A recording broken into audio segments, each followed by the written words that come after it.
Halo semuanya, kembali lagi bersama saya Teguh Gusto. Teknologi terus berkembang seiring berjalannya waktu. Ketergantungan manusia tidak dapat dibendung, karena dengan perkembangan tersebut pastinya membuat kehidupan manusia semakin mudah, aman, dan nyaman. Namun bagaimana jika suatu waktu teknologi itu sendiri yang memperbudak bahkan mengambil alih seluruh kehidupan manusia?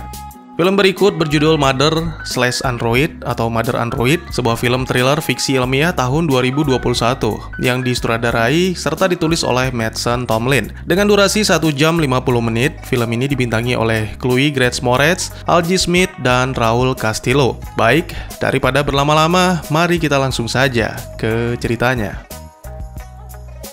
Film dimulai dengan menampilkan seorang wanita bernama Georgia Olsen yang mengenang masa lalunya, masa-masa di mana dia bersama orang-orang yang sangat ia cintai. Kala itu, di malam Natal, Georgia mendapati dirinya hamil. Itu membuatnya benar-benar merasa terkejut dan bingung karena usianya masih terbilang sangat muda. Ditambah lagi dia masih belum yakin dengan perasaannya terhadap sang kekasih, yaitu Samuel Holt. Namun walaupun demikian, Sam tetap akan bertanggung jawab dan selalu mendukung apapun yang diputuskan oleh Georgia. Setelah merayakan Natal bersama dengan keluarga, Georgia bersama dengan Sam melanjutkan perayaan Natal di rumah seorang teman. Di tengah-tengah pesta tersebut, tiba-tiba saja terdengar suara gelombang yang sangat memekakkan telinga, diikuti dengan gangguan listrik dan alat-alat elektronik lain. Namun yang paling mengerikan, para pelayan, yaitu android yang berada di rumah-rumah warga, melakukan pemberontakan dan pembantaian terhadap manusia. Georgia dan Sam hampir saja tewas, dibunuh oleh Daniel yang juga merupakan android. Untungnya seorang teman sang pemilik langsung menghantamnya dengan pemukul baseball sehingga Sam selamat dari maut.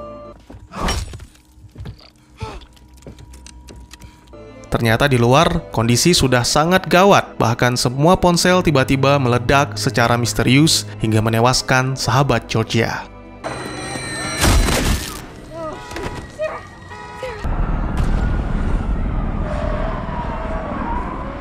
Beberapa bulan pun berlalu, kini perut Georgia sudah membesar karena dia telah memasuki usia 9 bulan, yang mana sebentar lagi gadis itu akan menjalani proses persalinan. Sam benar-benar membuktikan tanggung jawabnya, dengan sabar dia selalu merawat dan melindungi sang kekasih. Pasca serangan, mereka sempat bertahan beberapa bulan, berharap kondisi bisa kembali pulih. Kemudian menuju ke New York, namun sangat disayangkan dalam perjalanan terjadi ledakan electromagnetic pulse atau EMP, itu yang diharapkan oleh para android, dan akhirnya pada gelombang serangan selanjutnya New York pun berhasil diruntuhkan.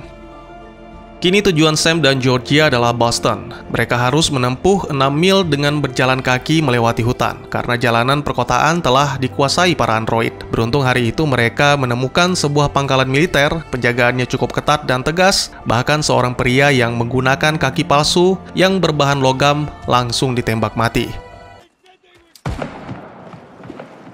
Lalu di sana juga ada seorang dokter yang memeriksa kondisi kehamilan Georgia. Ternyata masa persalinannya sudah sangat dekat, sehingga gadis itu tidak diperbolehkan untuk melanjutkan perjalanan. Georgia pun menjelaskan tujuan mereka. Wanita itu akan melahirkan di pangkalan Boston yang lokasinya dekat dengan dermaga. Lalu setelah itu mereka bersama-sama akan menuju ke dermaga untuk menyeberang ke Korea, yang mana menurut rumor di sana kondisinya jauh lebih aman. Namun menurut Dr. Howie, hanya wanita dan bayi yang diterima di sana, karena mereka juga harus menjaga persediaan makanan. Tentunya itu bukanlah sebuah kabar yang baik, karena salah satu dari mereka harus tetap tinggal di Amerika. Saya mengaku dia bisa menerima hal itu, asalkan Georgia dan anak mereka baik-baik saja. Tapi bukan itu yang ingin didengarkan Georgia, karena pernyataan Sam seperti orang yang ingin melepaskan tanggung jawab. Pertengkaran pun terjadi, sehingga Georgia mengeluarkan kata-kata yang tidak menyenangkan. Akhirnya, Sam meninggalkan tenda untuk mencari informasi mengenai rombongan yang menuju ke Boston. Sebelumnya Sam sudah direspon dengan nada ketus oleh seorang tentara karena dianggap meninggalkan Amerika dalam kehancuran dan melarikan diri ke Asia. Dan malam itu, Sam menemui pria tentara yang sama dalam sebuah upacara perayaan pengangkatan anggota baru. Dalam keadaan mabuk, prajurit itu menantang Sam bertarung. Sebagai imbalannya, besok Sam dan kekasihnya akan diikutkan dengan rombongan yang menuju ke Nashua. Itu akan mengurangi jarak mereka ke Boston. Prajurit sombong itu terlihat cukup percaya diri, dia yakin bisa mengalahkan Sam yang bertubuh kecil. Tapi pada kenyataannya, yang terjadi malah sebaliknya. Keesokan paginya, Georgia dibangunkan oleh seorang perwira wanita. Georgia dibawa menemui komandan di pangkalan itu. Sam ditangkap karena telah mengalahkan salah satu prajurit hingga membuat tengkoraknya retak. Akhirnya karena tidak mau menjadi prajurit pengganti, sang komandan mengusir Sam dan Georgia walaupun mengetahui gadis itu dalam kondisi hamil.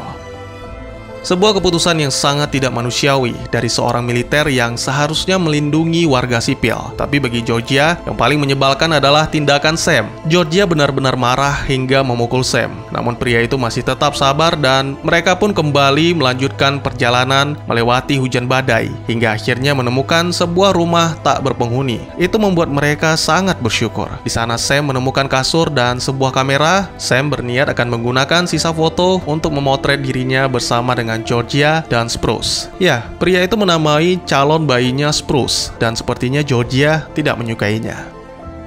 Karena wilayah Boston telah dikepung, maka satu-satunya cara untuk bisa tiba di sana adalah melewati jalur laut. Sambil melihat peta, Georgia menentukan rute perjalanan mereka, yaitu jalur utara melewati New Hampshire, lalu ke Portsmouth, dan akhirnya menggunakan perahu ke pelabuhan Boston. Tentunya perjalanan tersebut akan sangat berbahaya. Tidak ada manusia, terjangkau oleh gelombang EMP, dan pastinya android di mana-mana. Oleh karena itu, ketika berada di sana, sebisa mungkin mereka tidak boleh bersuara. Dan perjalanan pun akan dimulai setelah Georgia melahirkan.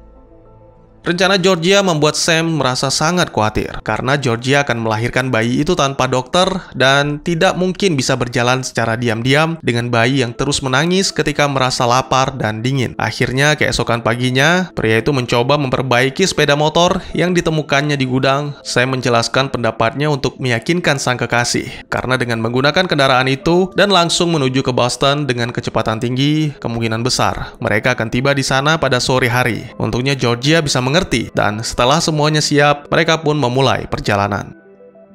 Pada awalnya semua baik-baik saja, Sam dan Georgia sangat menikmati perjalanan tersebut, hingga akhirnya mereka berhenti di tepi sungai untuk beristirahat. Di tengah-tengah Georgia bersenandung ria, tiba-tiba saja dia melihat sosok di balik dedaunan. Ternyata itu adalah android. Sam bergegas menyalakan motornya dan membawa Georgia pergi. Para android pun mulai bermunculan dan langsung berlari dengan cepat mengejar Sam dan Georgia. Salah satunya berhasil ditembak, namun robot-robot lain terus bermunculan, bahkan dengan menggunakan drone. Akhirnya Sam terpaksa menurunkan Georgia agar gadis itu bisa kembali ke sungai dan bersembunyi. Selagi Sam menarik perhatian para android, tiba-tiba saja seorang pria muncul di hadapan Georgia. Dia meminta Georgia untuk mengikutinya agar bisa menyelamatkan diri. Baru setelah itu akan menyelamatkan Sam. Pria itu bernama Arthur. Dulunya dia bekerja di Rester Robotics sebagai AI programmer. Arthur menceritakan sebuah drama berjudul Rossum's Universal Robot yang ditulis oleh Carol Capek pada tahun 1920. Itulah yang menggambarkan manusia saat ini. Dengan kesombongannya, seorang ilmuwan dalam cerita itu menciptakan kehidupan sebagai pembuktian bahwa Tuhan itu tidak ada. Sebutannya adalah roboti, terbuat dari komponen daging dan darah, dibuat semirip mungkin dengan manusia, bahkan mereka diberikan nama. Dari drama inilah kata robot berasal dan berakhir dengan kepunahan manusia. Kita tahu apa yang terjadi setelah kita memberi mereka nama, tapi pada kenyataannya kita terus merancangnya demi jutaan dolar dan menganggap semua akan baik-baik saja. Arthur selamat karena mengetahui semua ini akan terjadi. Tidak ada kesalahan apapun yang terjadi di malam itu karena sejak awal manusia telah melakukan kesalahan dengan sombongnya menciptakan robot-robot. Keesokan paginya Georgia terbangun setelah merasakan kontraksi. Namun karena merasa belum waktunya, gadis itu memutuskan untuk mencari Sam. Arthur mencoba menahan Georgia karena yang menantinya di sana bukan robot pelayan biasa, melainkan mesin pembunuh. Mereka telah melompati rantai evolusi, meretas program manusia, dan menggunakannya untuk melakukan perlawanan hingga semua manusia musnah. Cinta yang membuat manusia mempunyai ikatan emosi, yang membuat manusia bisa bertahan hidup, tapi cinta juga mampu membuat manusia menjadi egois dan bahkan membunuh sesama mereka. Sedangkan android tidak demikian, mereka bisa diganti, dibuang, bahkan dikorbankan demi mencapai tujuan utama mereka. Android akan memanfaatkan kelemahan manusia dengan strategi yang tak terbayangkan. Arthur menempelkan telinganya ke perut Georgia untuk mendengar detak jantung. Dia menangis seperti orang kesetanan sambil berkali-kali mengucapkan mereka akan mati, mereka semua akan mati. Arthur memutuskan untuk membantu Georgia dengan rompi kamuflasenya. Dia menjelaskan bahwa benda itu mulai dikembangkan 8 tahun yang lalu bersama timnya di Eropa Timur. Android melihat dengan menggunakan UV, sensor panas, dan night vision. Rompi kamuflase diklaim dapat menghalau semua itu. Para android tidak akan bisa melihat si pengguna rompi. Namun Georgia tetap harus berhati-hati karena robot-robot itu bisa mendengar dan mencium bau manusia. Georgia pun memberanikan diri melangkah maju ke sebuah rumah di tengah hutan, tempat Sam ditahan dan disiksa. Terkadang mereka akan terus menyiksa manusia untuk memancing manusia lain datang memberikan pertolongan. Ternyata rompi itu benar-benar berhasil membuat Georgia tak terlihat. Gadis itu akhirnya menemukan Sam yang terduduk lemas dengan kaki yang patah. Tiba-tiba saja tahanan lain memaksa Georgia untuk melepaskannya. Hingga salah satu android datang dan kembali menyiksa Sam. Sesaat kemudian, gadis itu pun langsung membawa Sam pergi dan mengabaikan teriakan tahanan lain. Setibanya di pintu keluar, ternyata para android telah merasakan keberadaan Georgia. Untungnya, di saat-saat terakhir Arthur muncul dan menghabisi robot-robot itu dengan brutal.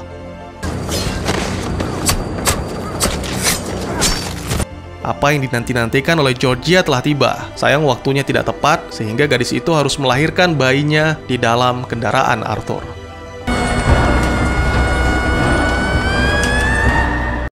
Beberapa waktu kemudian, Georgia tersadar di sebuah ranjang rumah sakit. Ternyata dia sudah berada di Boston. Seorang dokter menjelaskan bahwa Georgia dibawa oleh Arthur yang kini sedang beristirahat. Di sebelahnya juga ada Sam yang terlihat sudah bangun. Namun di atas itu semua, Georgia telah melahirkan seorang bayi laki-laki yang sehat dan lucu. Georgia dan Sam merasa sangat bahagia melihat bayi mungil mereka yang diberi nama Forrest. Meski Sam kehilangan kedua kakinya karena diamputasi, tapi Sam mencoba menenangkan kekasihnya karena mungkin saja setibanya di Korea, Sam akan mendapatkan kaki mekanik.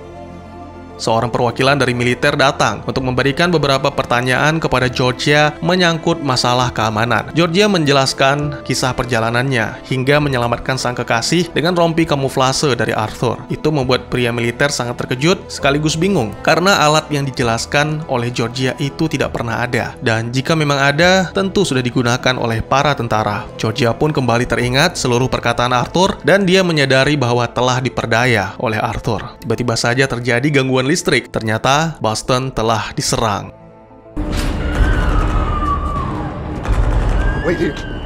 Menonaktifkan EMP itu menjadi tujuan para android sama seperti yang dijelaskan oleh Dr. Howie. Georgia pun bergegas dengan sebuah kursi roda menggendong bayinya melewati medan pertempuran antara para tentara dengan android menuju ke pusat kendali EMP. Tiba-tiba saja Arthur kembali muncul dengan ekspresi palsunya. Itu membuat Georgia benar-benar muak sehingga langsung menembak kepala Arthur hingga hancur.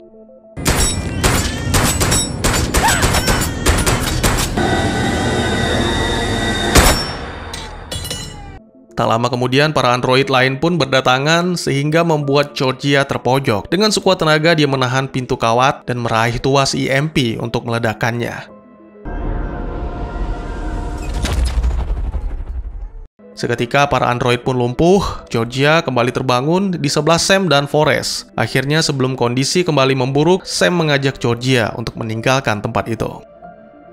Setibanya di pelabuhan, di sana benar-benar ada sebuah kapal Korea yang berlabuh. Namun sangat disayangkan, ternyata para petugas itu tidak membawa pria maupun wanita, melainkan hanya seorang bayi. Ini bukan masalah ruangan di kapal, tapi Korea tidak bisa menerima orang dewasa karena tanpa pekerjaan, Georgia hanya akan menjadi gelandangan. Dan tentunya dengan kaki yang diamputasi itu, saya membutuhkan perawatan yang tidak bisa disediakan di Korea. Saya bisa mengerti situasinya. Dia memohon kepada Georgia agar merelakan Forrest demi mendapatkan kehidupan yang lebih layak. Akhirnya Georgia setuju anaknya dibawa. Tentunya ini merupakan keputusan yang paling berat karena harus kehilangan putranya.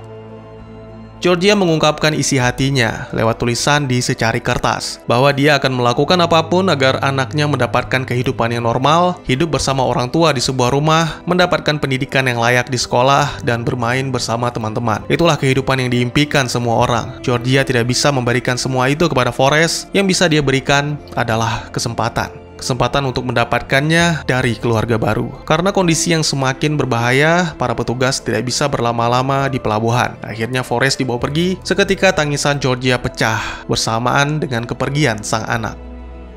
Film pun ditutup dengan menampilkan Georgia di sebuah perapian, mencoba meninggalkan semua kenangan-kenangan menyedihkan dalam hidupnya sambil membakar foto Sam. Namun dia memilih untuk menyimpan foto dirinya bersama dengan Sam dan Forrest sebagai kenangan terindah dalam hidupnya yang pernah menjadi seorang ibu. Kini, Georgia hidup sendiri tanpa Sam. Dia ikut dengan kelompok tentara menuju ke Portland karena di sana telah dibangun pangkalan yang menampung para penyintas. Apakah manusia dapat bertahan dan merebut kembali kekuasaan mereka dari para android? Atau mungkin inilah saat-saat terakhir bagi manusia akibat kesombongannya yang mencoba menyamai Tuhan.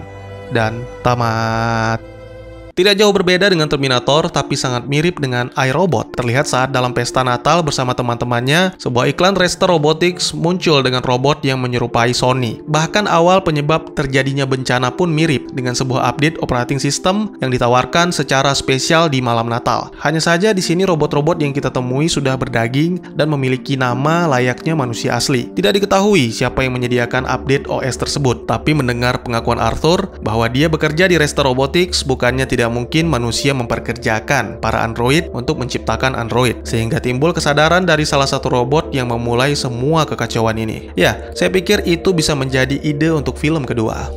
Android dapat memikirkan dan melakukan hal-hal yang tidak terbayangkan oleh manusia karena telah melompati rantai evolusi. Itu yang dikatakan oleh Arthur, sebuah rencana super gila dan benar-benar matang. Jika kalian menonton filmnya secara utuh, kalian akan menemukan adegan mesra Sam dan Georgia di sebuah tenda. Mohon maaf, ini mesra, bukan mesra-mesraan, jadi tolong dibedakan ya, jangan ngeres. Jadi di adegan itu, si Sam tiba-tiba dikejutkan dengan suara kresek-kresek di balik semak-semak, yang mana ditampilkan sesosok bayangan hitam yang lewat. Saya yakin itu adalah android yang bertugas sebagai mata-mata di wilayah militer manusia. Ini yang dimaksud dengan memanfaatkan cinta sebagai kelemahan manusia. Android mengetahui ikatan emosional antara Georgia, Sam, dan calon bayi mereka. Lalu Arthur menyiapkan skenarionya, dan itu berhasil membuatnya menyusup ke dalam benteng terkuat Boston layaknya kuda Troya. Lalu berniat menonaktifkan EMP, atau memaksa tentara meledakkan EMP-nya agar gelombang serangan yang datang selanjutnya bisa menghancurkan Boston. Labang kalau diledakin EMP, androidnya kalah dong. Ya, kalah dalam serangan pertama. Menurut tentara sinis yang tengkoraknya diretakkan oleh Sam, EMP hanya bisa digunakan sekali. Maka benda itu hanya akan digunakan dalam serangan skala besar, yang benar-benar tidak mampu dibendung. Nah, penyusupan Arthur bukanlah serangan skala besar, makanya EMP tidak diaktifkan sampai akhirnya semua tentara gugur dan Georgia mengaktifkannya demi menyelamatkan dirinya, Forrest, dan juga Sam. Terus Sam kemana, Bang?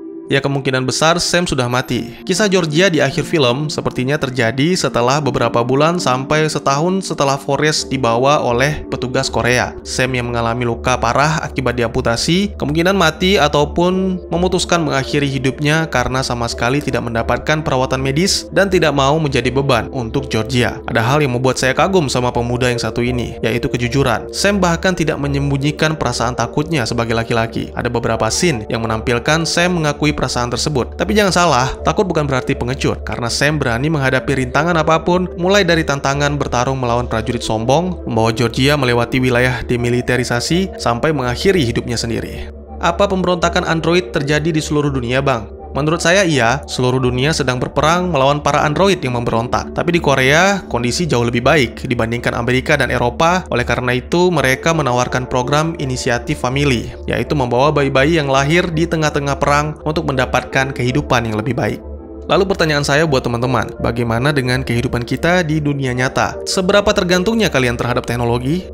Nggak perlu sensi apalagi anarki, saya hanya menyampaikan apa yang saya lihat dan saya pahami dari film ini, dengan tujuan dan niat membuka forum diskusi. Yang tahu benar atau salah hanya sutradara dan penulis naskah. Oleh karena itu mohon maaf jika memang pemikiran saya ternyata salah. Dan juga bagi teman-teman yang punya teori tentang film ini ataupun ingin berdiskusi, atau mungkin juga teman-teman punya referensi film lain untuk kita review, silahkan tuliskan di kolom komentar atau bisa DM ke Instagram saya di @gugusto. Insya Allah pasti akan saya baca. Mari kita jadikan kolom komentar komentar sebagai sarana penambah wawasan dan menciptakan jalinan persaudaraan, bukannya malah menjadikannya sebagai tempat pembulian sehingga menciptakan permusuhan. Sekian dulu videonya dan jangan lupa untuk dukung terus channel ini dengan cara share, like, dan subscribe karena dukungan dari kalian sangat berharga bagi saya demi perkembangan channel ini.